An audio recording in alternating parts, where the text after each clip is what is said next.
নমস্কার বন্ধুরা, শুভ সকাল। আশা করি আপনারা ভালো আছেন। আজকে আমরা যে আগের দিন যে একটা গোলাপ গাছ রিপোর্ট করেছিলাম, ডবল ডিলাইট, সেই গাছটার মধ্যে প্রায় অনেক দিনই, প্রায় 3 সপ্তাহের উপর 1261 আমি দিয়ে গেছি, দিয়ে রুট ট্রিটমেন্ট করেছি। 1261 ম্যাগনেসিয়াম সালফেট ব্যবহারের সঙ্গে হিউমিক অ্যাসিড এইভাবে। তো দেখুন গাছটাতে অনেক কুশি ছাড়ছে। এই যে এখান দিয়ে একটা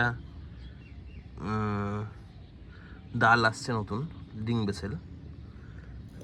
আপনার অনেক দেখুন, এই যে ভালোই মোটামুটি, কারণ উন্নতি হয়েছে। কারণ সমস্ত গাছের গ্রোথ যে একই তা সেটা না, যে আপনি 1 মাস মানে ট্রিটমেন্ট করবেন আপনার গাছ একদম পুরো ঝড়ের বেগে গাছ এগাবে, সেটা না। এক একটা গাছের গ্রোথ এক এক রকম হয়, স্ট্রাকচার আলাদা, তাদের খাবার নেওয়ার ধরন আলাদা, সব কিছুই আলাদা থাকে। এই যে দেখুন কুশি ছাড়ছে সব। এবার আমরা কি করব, যে 1261 এবং হিউমিক অ্যাসিড বা ম্যাগনেস সালফ যেমন আমরা 1 সপ্তাহ চালালাম, 1 মাসের কাছাকাছি প্রায় চালিয়েছি। এখান থেকে দেখুন এই যে এলা আসছে। এলা আসা মানে কি, আমাদের রুট সিস্টেম খুব ভালোভাবে ডেভেলপ হচ্ছে গাছে। সেটার জন্য আমরা কি করব,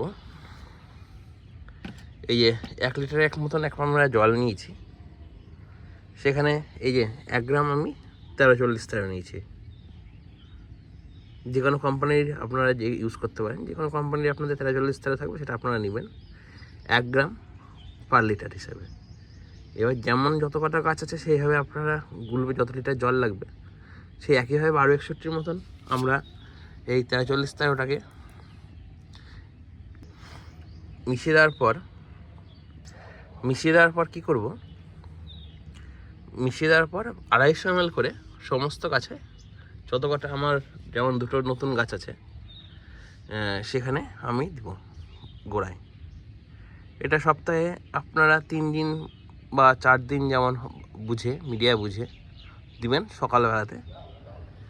এবার তার সঙ্গে 43 সঙ্গে কী মিশাতে হবে এবং সেখানে মানে আর সপ্তাহে 2বার কীভাবে অল্টার করবেন কিসের সঙ্গে, সেটা হচ্ছে একটা হচ্ছে আপনার MgSO4, যেমন আপনার 1340 হাফ গ্রাম, 1 গ্রাম যদি 1340 নেন তাহলে হাফ গ্রাম MgSO4।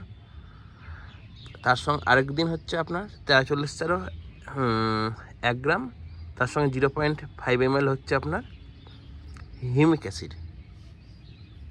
এইভাবে অল্টার করে করে, মানে একদিন 1340 দিলেন, তারপর আরেকদিন আপনার দিলেন হচ্ছে 1340 সঙ্গে হিউমিক অ্যাসিড, তারপর আরেকদিন দিলেন 1340 সঙ্গে আপনার হচ্ছে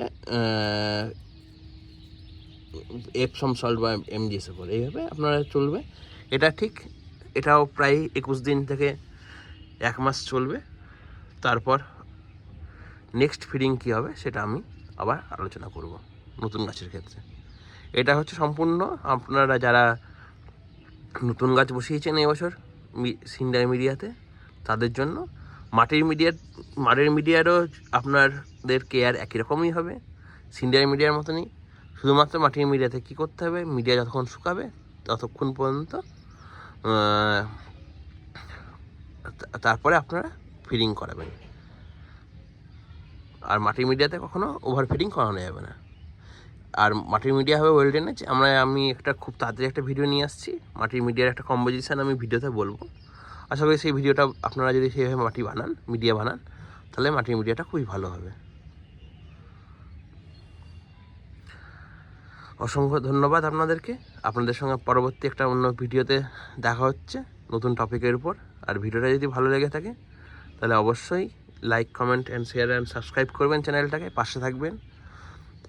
তাহলে আমি আরও নতুন নতুন কন্টেন্ট আনার জন্য অনুপ্রাণিত হব। ধন্যবাদ।